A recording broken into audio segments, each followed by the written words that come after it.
السلام علیکم خواتین و حضرات. پہلے سعودی عرب نے $1 بلین وہ لیے جو انہوں نے ڈپازٹ رکھوائے تھے، وہ واپس مانگے بمِ سود کے، اور ہم نے وہ بمِ سود کے واپس کر دیے. اس کے بعد جو تیل وہ ادھار دینا چاہ رہے تھے وہ بھی ڈیل وہ ختم کر رہے ہیں.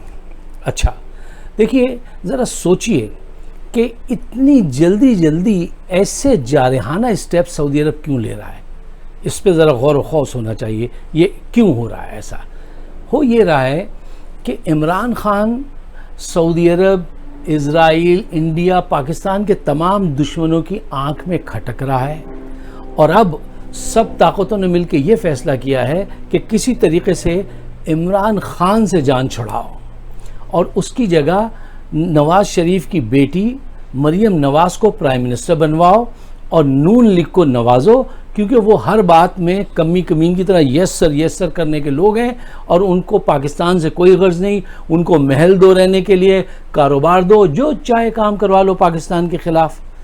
یہ صورتحال ہے، کیونکہ اس صورتحال میں ان کا فائدہ بہت ہے. مثلا دیکھیے جو بلاگ بنانے جا رہے ہیں مہاتیر محمد اور ٹرکی اور پاکستان مل کر، اس میں انتشار پیدا ہو جائے اس سے پہلے ہی وہ برباد ہو جائے. کیونکہ پاکستان میں کیا ہو کہ پاکستان میں دو قوتیں یہ استعمال کریں گے، ایک نون لیگ کی اور ایک ان مولوی صاحبان کی جو ان سے مالی معاونت حاصل کرتے رہتے ہیں.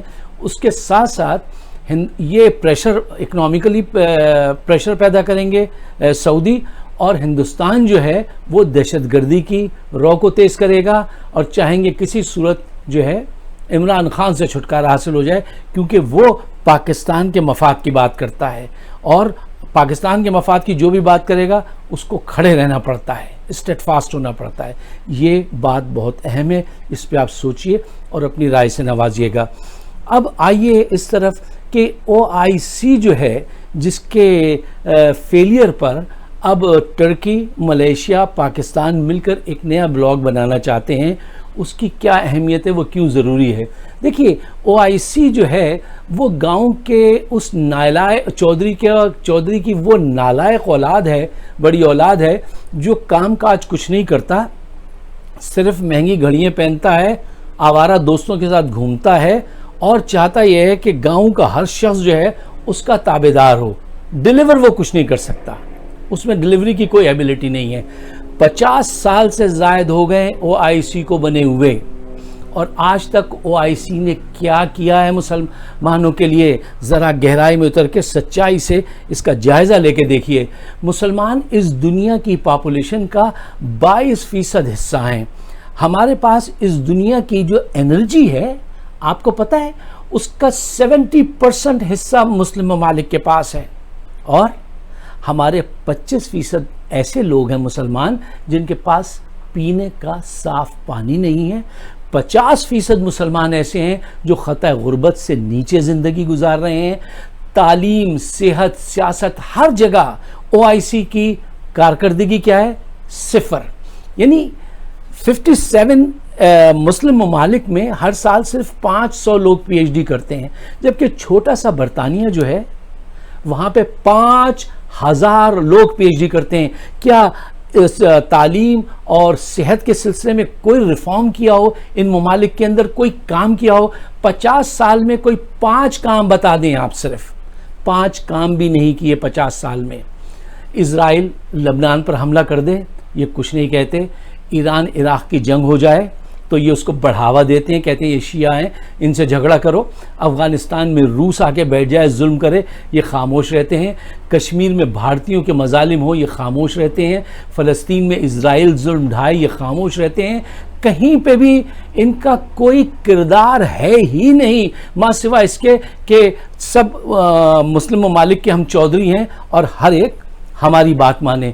خواتین و حضرات، سیریا میں ساری بڑی قوتیں قبضہ حاصل کرنے کے لیے بمباری کر رہی ہیں. وہ شہر جو ہیں کھنڈر بن چکے ہیں. وہاں ایک بچہ، آپ سب نے اس کی ویڈیو دیکھی ہوگی، جب وہ بالکل موت کے قریب پہنچ گیا، ڈاکٹر اس کو علاج کی خاطر اس سے بات کر رہے تھے، تو وہ بولا تھا کہ میں اللہ کو جا کے سب باتیں بتا دوں گا، تمہاری شکایت لگاؤں گا، تم سب لوگ کیا کرتے رہے ہو. مسلمان بچہ اس کے یہ آخری الفاظ تھے۔